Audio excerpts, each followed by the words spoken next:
meningkatkan ekonomi masyarakat di saat pandemi atau dalam situasi belum normal.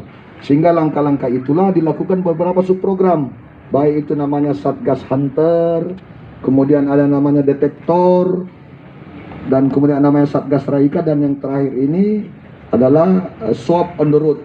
Swab on the road itu ya mungkin orang berasumsi kok sama dengan istilah sahur on the road. Ini kan untuk lebih familiar dan kesannya itu tidak membuat masyarakat ragu dan ketakutan. Jadi swab on the road. Nah, swab on the road ini adalah bagaimana kita melakukan untuk mendeteksi atau mentesting orang secara acak di atas kendaraan kalau sekiranya ada yang positif COVID-19.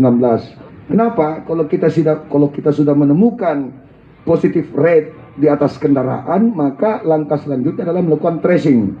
Karena dari hasil penilaian asesmen dari Pusat Satgas Nasional, Makassar itu masih kategori zona hitam dalam indeks mobilitas. Jadi ada namanya indeks mobilitas, kemudian ada kemampuan melakukan triple T itu, testing, tracing, dan treatment. Kemudian apabila ada hasil daripada tracing itu, maka akan memberikan poin kepada Silacak. Di samping itu juga adalah kita melihat seberapa besar indeks vaksinasi. Artinya kalau semakin tinggi indeks dari vaksinasi, kemudian semakin tinggi minus daripada indeks mobilitas, dan semakin tinggi tracing, maka poin Kota Makassar itu akan naik sehingga dimungkinkan untuk turun dari level 4 ke yang lebih rendah.